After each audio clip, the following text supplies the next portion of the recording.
Good morning students. Community health nursing के 4th year के unit 6 के नेशनल हेल्थ प्रोग्राम के टॉपिक में आज हमारा नया टॉपिक है नेशनल डायबिटीज़ कंट्रोल प्रोग्राम। ठीक है, जैसा कि आप सभी को पता है कि डिज़ीज़ का ट्रेंड बहुत जल्दी से बदलते जा रहा है इंडिया में पहले प्रॉब्लम था कम्युनिकेबल डिजीज़ का प्रॉब्लम। ठीक है, बहुत सारी कम्युनिकेबल डिजीज़ थी जिसके कारण से काफ़ी प्रॉब्लम था, लेकिन धीरे धीरे क्या हुआ, कम्युनिकेबल डिजीज़ पे हम लोग ओवरकम करते गए। वैक्सीन्स आए, हेल्थ वर्कर उसको बहुत ज़्यादा स्क्रीन किया, अवेयरनेस आया, जिसके कारण से कम्युनिकेबल डिजीज़ पे हम लोग आसानी से कंट्रोल पा लिए हैं। ठीक है, लेकिन एक नया चैलेंज हम लोगों के लाइफस्टाइल, इकोनॉमिक कंडीशन और अर्बनाइजेशन के कारण से बहुत ज़्यादा चेंजेस आ रहा है, वो है नॉन कम्युनिकेबल डिजीज़। ठीक है, तो जो नॉन कम्युनिकेबल डिजीज़ हैं जैसे कि हार्ट डिजीज़ है, रीनल डिजीज़ है, हाइपरटेंशन है, डायबिटीज़ है, ऐसे सारे डिजीज़ जो हैं एक बहुत बड़े नए चैलेंज के रूप में आ रहे हैं। और देखा जाए तो वर्ल्ड वाइड इंडिया को डायबिटीज़ कैपिटल के नाम से जाना जाता है। ठीक है, क्योंकि यहाँ पर डायबिटीज़ के पेशेंट जिस तेज़ी से बढ़ते जा रहे हैं उस हिसाब से माना ये जा रहा है कि 2025 तक ये बहुत ही बड़ा एक कैपिटल के रूप में बन जाएगा, जिसमें लगभग 70 मिलियन से ज़्यादा डायबिटीज़ के पेशेंट होंगे। ठीक है, जो कि हमारा पॉपुलेशन का लगभग 25% से 27% के आसपास आएगा। ठीक है, तो बहुत बड़ा पॉपुलेशन है कि 100 में से लगभग अपन मानते हैं कि 27 लोग क्या हैं, डायबिटीज़ से ग्रसित हैं। ठीक है, अभी के जो करंट सिनेरियो है उसमें यह है कि हर एक 100 में से 12 से 15 लोग डायबिटीज़ से ग्रसित हैं। ठीक है, और इसमें सबसे बड़ा प्रॉब्लम ये बात है कि ढेर सारे ऐसे पेशेंट हैं जिन लोगों को डायबिटीज़ है लेकिन वो अभी भी अंडर डायग्नोज्ड है, मतलब अभी तक वो किसी भी हालत में डायबिटीज़ हैं करके कन्फर्मेशन डायग्नोसिस उनका आज तक नहीं हुआ है। ठीक है, ऐसे पेशेंट का बहुत सारा नंबर है। डायबिटीज़ में एक ट्रेंड ये भी देखने को मिल रहा है कि जो पहले अपन देखते थे कि 50 साल के बाद में डायबिटीज़ के पेशेंट का नंबर ज़्यादा होता था। ठीक है, लेकिन अब क्या है, ये अर्ली एज में भी बहुत ज़्यादा हो रहा है। इवन जुवेनाइल डायबिटीज़ भी बढ़ रहा है और अर्ली एज मतलब 35 से 45 ईयर के एज ग्रुप के बीच में भी बहुत तेज़ी से इसका नंबर बढ़ गया है। ठीक है, तो अपन देखते हैं कि क्या है नेशनल डायबिटीज़ कंट्रोल प्रोग्राम। ठीक है, नेशनल डायबिटीज़ कंट्रोल प्रोग्राम का एक और ओवरव्यू बता देता हूँ कि 2008 में लॉन्च किया गया था और ये शुरुआत में कुछ ही डिस्ट्रिक्ट में, कुछ ही स्टेट में, 10 डिस्ट्रिक्ट और उनके 10 स्टेट में पायलट प्रोजेक्ट के तौर पे लॉन्च किया गया था, ताकि इसको असेस किया जा सके कि इसमें क्या कमियां हैं, क्या घटी हैं, उस चीज़ को असेस किया जाए, फिर इस प्रोग्राम को रीलॉन्च पूरे इंडिया में किया जाए।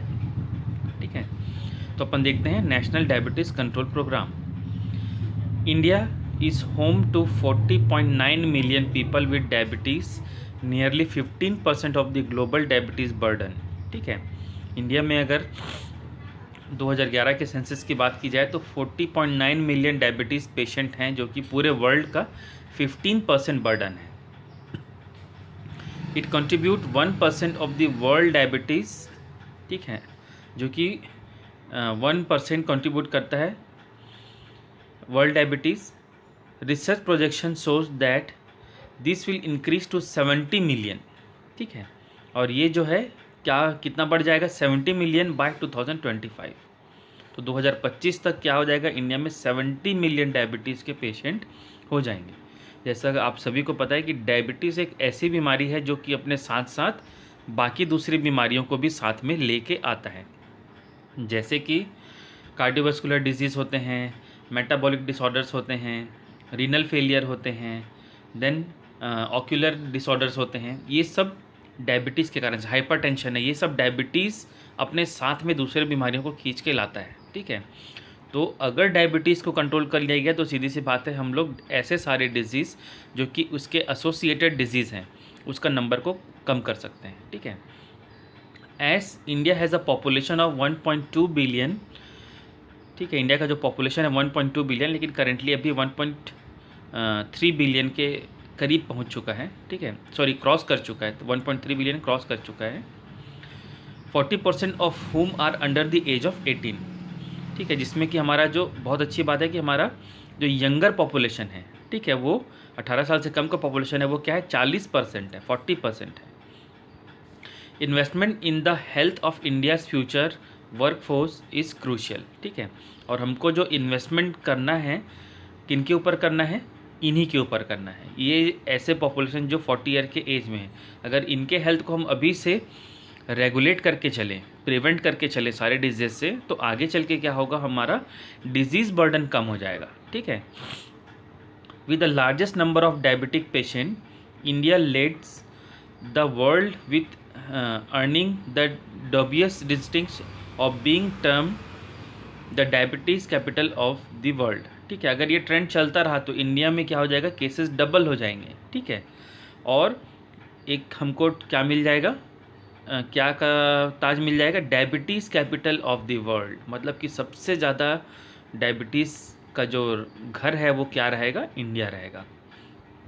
The problem has been well documented in a battery of recent papers, ठीक है। ढेर सारे रिसर्च पेपर में इसके प्रोजेक्शन देखने को मिले हैं, और सभी रिसर्च में ये देखने को मिल रहा है कि इंडिया में डायबिटीज़ के नंबर बहुत तेज़ी से बढ़ेंगे आगे चल के, ठीक है। Between 5% and 10% of the national health budget is spent on the prevention and treatment of diabetes, ठीक है। जो भी हमारा हेल्थ बजट होता है, ठीक है, मान लो हमारा हेल्थ बजट 100 रुपये है, तो उसमें से 5 से 10 रुपये केवल किसके ट्रीटमेंट और प्रिवेंशन के लिए यूज़ किया जा रहा है, डायबिटीज़ के, ठीक है। ये सिर्फ गवर्नमेंट का बजट नहीं है, बाकी पूरे जितने भी लोग हैं, गवर्नमेंट हैं, सभी का अगर देखा जाए तो इनमें सबसे ज़्यादा पैसा जो लोगों को खर्च हो रहा है वो डायबिटीज़ के ट्रीटमेंट में हो रहा है, जो कि 5 से 10% है, ठीक है। तो काफ़ी बड़ा नंबर है। द नेक्स्ट चीज़ है, projection shows that in the next decade India will lose $237 billion, ठीक है। आने वाले कुछ सालों में इंडिया क्या है, $237 बिलियन लूज़ कर देगा, किस कारण से, diabetes, stroke and heart disease, ठीक है। मतलब कि सीधी सी बात है कि हमारे कंट्री का इकोनॉमी लॉस होगा, जो कि बहुत बड़ा है, $237 बिलियन, ठीक है। कई लाख करोड़ रुपए हम लोग केवल डायबिटीज़, स्ट्रोक और हार्ट डिजीज़ के कारण से अपने कंट्री का इकोनॉमी खो देंगे, ठीक है। इसके कई सारे फैक्टर है कि हम कैसे खो देंगे, पर्सनल लॉस भी होता है, गवर्नमेंट लॉस भी है, और कई तरीके के इंश्योरेंस क्लेम्स भी हैं, तो कई सारे फैक्टर्स इसमें इन्वॉल्व होते हैं। तो अपन देखते हैं नेशनल डायबिटीज़ कंट्रोल प्रोग्राम के क्या क्या ऑब्जेक्टिव थे, ठीक है। किसी भी नेशनल प्रोग्राम में उसके ऑब्जेक्टिव काफ़ी इम्पॉर्टेंट होते हैं, ठीक है। फर्स्ट है prevention of diabetes through identification of high risk subject and early intervention in the form of health education, ठीक है। तो पहला ऑब्जेक्टिव क्या हुआ, प्रिवेंशन ऑफ डायबिटीज़, ठीक है, prevention of diabetes through identification of high risk subjects and early intervention, ठीक है। तो अपन क्या है, प्रिवेंट करना है डायबिटीज़ को। तो प्रिवेंट करने के लिए सबसे अच्छा चीज़ ये है कि हम लोग को ये ध्यान में रखना है कि इसके हाई रिस्क ग्रुप कौन से हैं, ठीक है। तो अभी जो सजेस्टेड हाई रिस्क ग्रुप में आते हैं वो ऐसे लोग आते हैं जो 45 से अबव एज ग्रुप के हों, ठीक है, या ऐसे लोग आते हैं जो ओबेस हों, ठीक है, ओबेसिटी हो, या ऐसे लोग आते हैं जिनको कार्डियोवास्कुलर डिजीज़ेस हो, या ऐसे लोग आते हैं जिन लोग लग्जरियस लाइफस्टाइल हो, ठीक है। तो ऐसे सारे, या ऐसे लोग भी आते हैं जिन लोग बहुत ज़्यादा अल्कोहलिज्म में हों, ठीक है। तो ऐसे सारे ग्रुप क्या हैं डायबिटीज़ के रिस्क ग्रुप में, तो इसको आइडेंटिफाई किया जाए और उनको डायबिटीज़ चेक किया जाए, ठीक है। वर्ल्ड डायबिटीज़ डे मनाया जाता है, तो उसमें गवर्नमेंट का टारगेट यही रहता है कि हर डिस्ट्रिक्ट में, हर हेल्थ सेंटर में क्या हो, चाहे डिस्ट्रिक्ट लेवल पे ओनली नहीं, सारे PSC CSC सभी लेवल पर क्या हो, मास स्क्रीनिंग हो, ठीक है। तो उस दिन क्या होता है, कई जगह पे कैंप लगा के ढेर सारे लोगों का blood sugar level randomly check किया जाता है, ठीक है। तो उसमें देखने की अगर किसी का अगर ज़्यादा आ रहा है तो फिर हम लोग क्या है, उनको एडवाइस करते हैं कि आप नेक्स्ट डे में या किसी भी दिन आके डॉक्टर से मिलिए, ठीक है। तो ये एक तरीका है कि हम लोग हाई रिस्क ग्रुप को स्क्रीन कर रहे हैं, ठीक है, आइडेंटिफाई करने की कोशिश कर रहे हैं और उनको अर्ली इंटरवेंशन देना है, ठीक है। अब वो इंटरवेंशन उनका डाइटरी मॉडिफिकेशन हो सकता है, या उनका मेडिसिन हो सकते हैं, या उनका लाइफस्टाइल चेंजेस हो सकते हैं, कुछ भी हो सकता है। लेकिन ये इंटरवेंशन हमको कौन से फॉर्म में देना है, हेल्थ एजुकेशन में, ठीक है। तो पहला ऑब्जेक्टिव था। देन सेकेंड है early diagnosis of disease and appropriate treatment, ठीक है। सेकेंड जो है early diagnosis of disease and appropriate treatment, ठीक है। जितना जल्दी हो सके हमको डिजीज़ को क्या करना है, डायग्नोस करना है। कई बार क्या होता है कि वो डायबिटीज़ उसको 3-4 साल से है, लेकिन उसको कोई ख़ास प्रॉब्लम दिख नहीं रहे हैं, या थोड़े बहुत प्रॉब्लम उसको सिम्टम दिख रहे हैं लेकिन उसको अवेयरनेस नहीं है, ठीक है। इस कारण से वो अपना ग्लूकोज लेवल चेक नहीं करा रहा है, चेकअप नहीं करा रहा है अपना, तो आइडेंटिफाइड नहीं हो पा रहा है। तो अगर जितना डिले होता जाएगा उसके डायबिटीज़ को डिटेक्ट करने में, उतना क्या होता जाएगा, उसका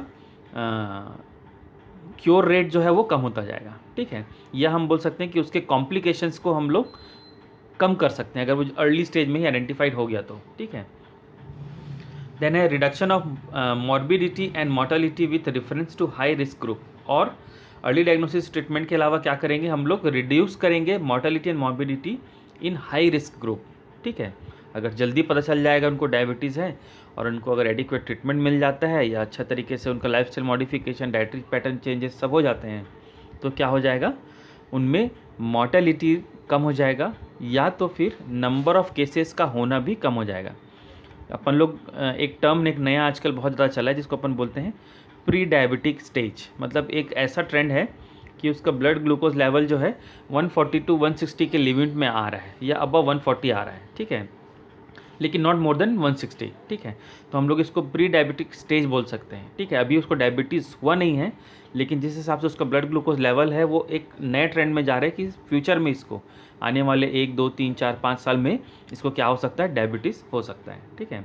तो ऐसे लोगों को अपन खोज लेते हैं तो हम लोग उनको डाइटरी चेंज करके, उनका लाइफस्टाइल चेंज करवा के, एक्सरसाइज करवा के क्या है, उनको डायबिटीज़ होने से बचा सकते हैं, ठीक है।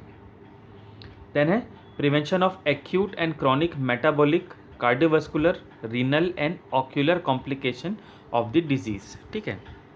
क्या प्रिवेंट करना है, prevention of acute and chronic metabolic, cardiovascular, renal and ocular complication of the disease, ठीक है। मैं जैसे आपको पहले ही बताया था कि डायबिटीज़ अपने साथ कई सारी बीमारियां लाते हैं, जैसे कि क्रॉनिक मेटाबॉलिक डिसऑर्डर्स, ठीक है।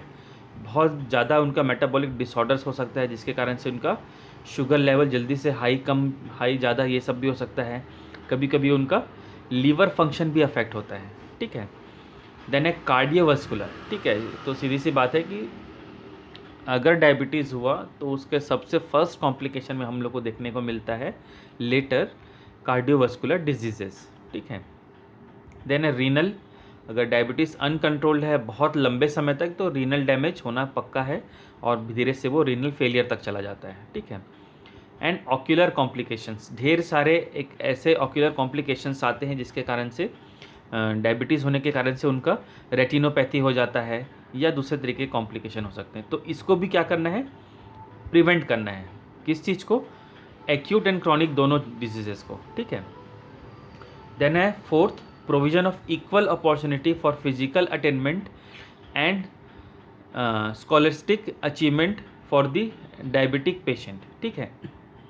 अपॉर्चुनिटी उसके सामने हमको क्या करना है, सामने उनके लाना है ताकि वो अपना फिजिकल अटेनमेंट भी और स्कॉलस्टिक अचीवमेंट दोनों, उनको दोनों डायबिटीज़ पेशेंट इससे उसका हार्म ना हो, ठीक है। तो हमको उनको प्रोवाइड करना है equal opportunity for physical attainment, ठीक है। फिजिकल अटेनमेंट मतलब उनका फिजिकल चेकअप या फिजिकल एक्सरसाइज ऐसे चीज़, एंड स्कॉलस्टिक अचीवमेंट मतलब कि उनकी जो भी जो कि daily activity, professional life, educational life, इन सब दोनों चीज़ों को क्या करना है, अपॉर्चुनिटी को बना के रखना है, ठीक है।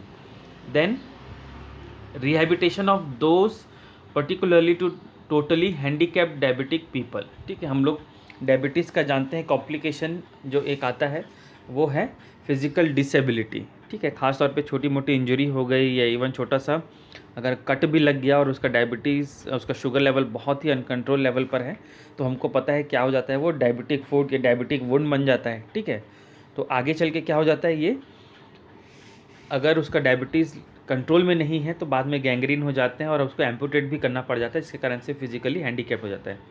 तो ऐसे पर्सन का रिहेबिटेशन। ठीक है, तो इतने हमारे ऑब्जेक्टिव्स थे कंट्रोल प्रोग्राम के, डायबिटीज़ कंट्रोल प्रोग्राम के।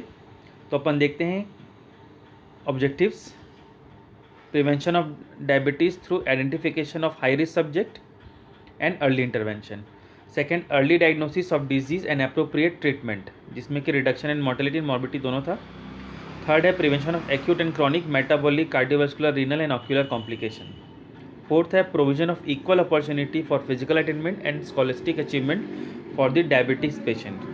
फिफ्थ है रिहेबिटेशन ऑफ दोज पर्टिकुलरली और टोटल हैंडीकैप्ड डायबिटीज़ पीपल। ठीक है, तो ये हमारे नेशनल डायबिटीज़ कंट्रोल प्रोग्राम जो लॉन्च किया गया था, है ना, उसके ऑब्जेक्टिव्स थे। अब अपन देखेंगे नेक्स्ट चीज़, next subheading, many people these days are suffering and losing their lifes from NCDs। ठीक है, नॉन कम्युनिकेबल डिजीजेस। ठीक है, गवर्नमेंट ने क्या किया, डायबिटीज़ कंट्रोल प्रोग्राम तो लाया, लेकिन बाद में ये असेस हुआ कि ढेर सारे ऐसे डिजीज़ हैं जो कि डायबिटीज़ से एसोसिएटेड डिजीज़ेस हैं। ठीक है, कार्डियोवास्कुलर डिजीज़ हैं या रीनल डिजीज़ हैं, हेपेटिक डिजीज़ हैं, ठीक है, स्ट्रोक है। तो ये सब डिजीज़ को क्यों ना एक मर्ज कर दिया जाए और एक नया प्रोग्राम लॉन्च कर दिया जाए, जिसको कि अपन नॉन कम्युनिकेबल डिजीज़ प्रोग्राम बोलें। ठीक है, तो अब उसी के बारे में बता रहा है। Many people these days are suffering and losing their lives from NCDs, non communicable diseases.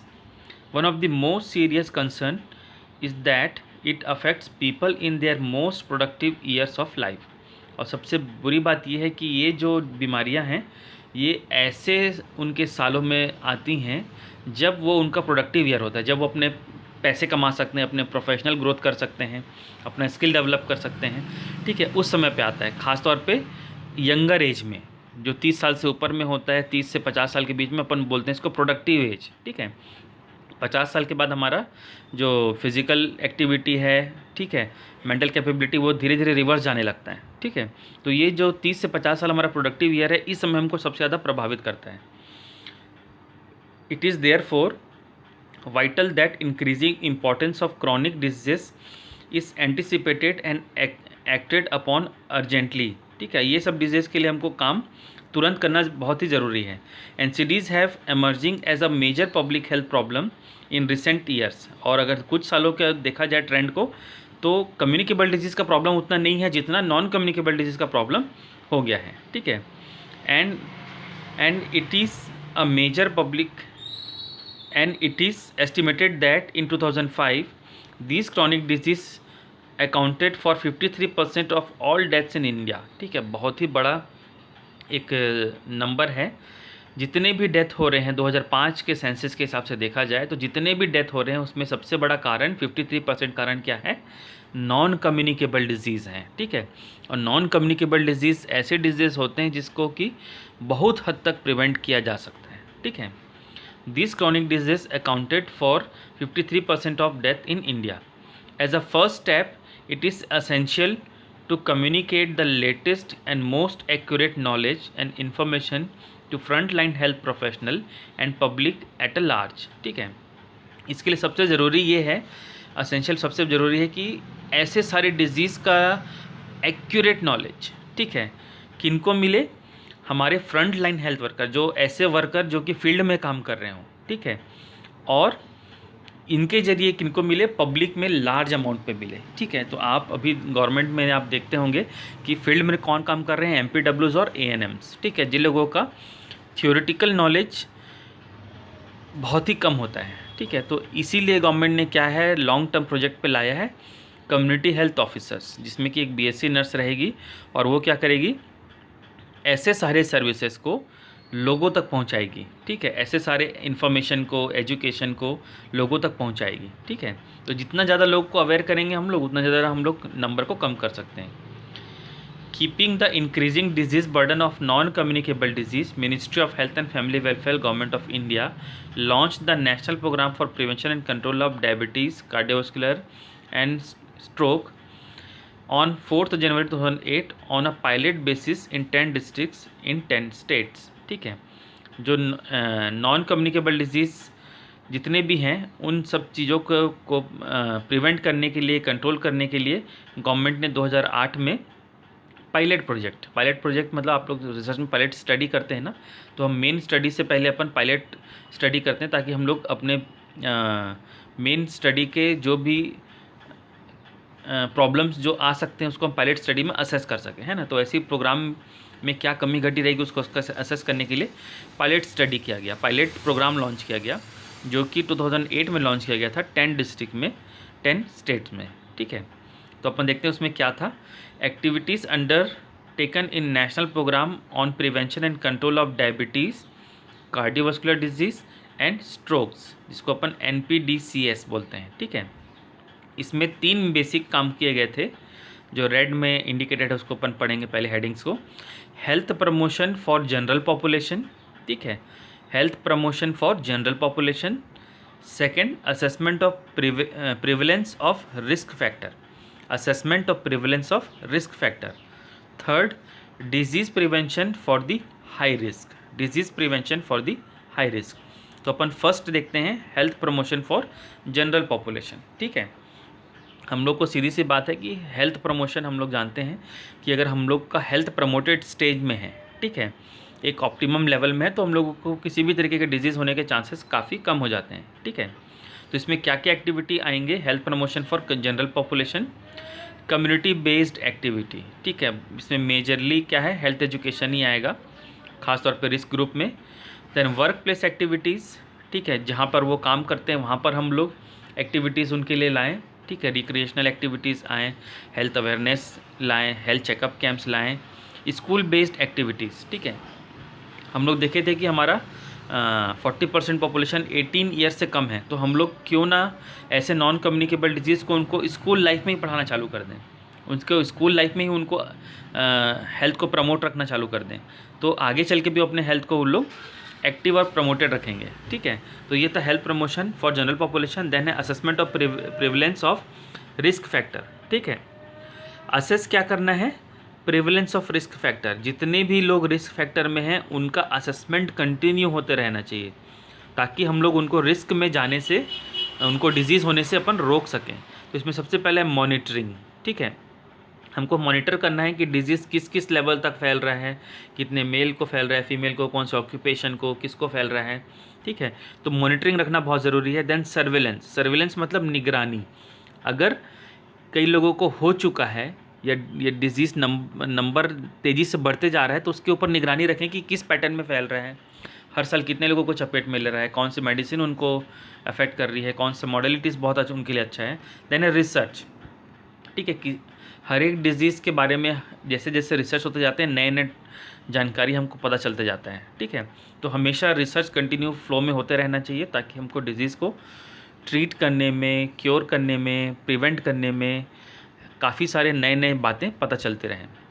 Then है disease prevention for the high risk, ठीक है, इसमें काफ़ी चीज़ें इम्प्लीमेंट की गई हैं। फर्स्ट है reorienting the public health delivery system, ठीक है, जो पब्लिक हेल्थ डिलीवरी सिस्टम है उसको रीओरिएंटेट करना है, ठीक है। अभी तक हम लोग का पब्लिक हेल्थ सिस्टम कैसे काम कर रहा है, केवल हम लोग के बीमार होने पे वो हमको सर्विसेज दे रहा है, प्रिवेंशन पे कम काम कर रहा था। लेकिन पिछले कुछ सालों में अगर हम देखें तो प्रिवेंटिव लेवल पर बहुत ज़्यादा काम बढ़ गए हैं, अभी जब CHOs आ गए हैं तब तो और ज़्यादा बढ़ गए हैं, ठीक है। Then setting up special clinics, ठीक है, स्पेशल क्लिनिक बनाना है, ठीक है, कि आप लोग देखे होंगे कि अक्सर आप न्यूज़पेपर में या कहीं न्यूज़ में पढ़ते होंगे डायबिटिक क्लिनिक, ठीक है, या डायबिटीज़ क्लिनिक बोलते हैं, ठीक है। तो ये हर एक जगह पे हॉस्पिटल्स में अलग प्रमोट किया जाना चाहिए कि डायबिटीज़ के नंबर इतने बढ़ते जा रहे हैं तो उनके लिए अलग से क्लिनिक फैसिलिटी चलाई जाए जिसमें कि केवल वो लोग डायबिटीज़ के ट्रीटमेंट के लिए या चेकअप के लिए आ सकें, ठीक है। Then harnessing the private sector, ठीक है, प्राइवेट सेक्टर को भी इन्वॉल्वमेंट को इसमें बढ़ाना है, प्रमोट करना है और उनको अपॉर्चुनिटी क्रिएट करवाना है कि वो लोग भी इसमें आके इन्वॉल्व हो सकें। देन है specific intervention at the tertiary level to enhance capacity to respond to the need of NCDs, ठीक है।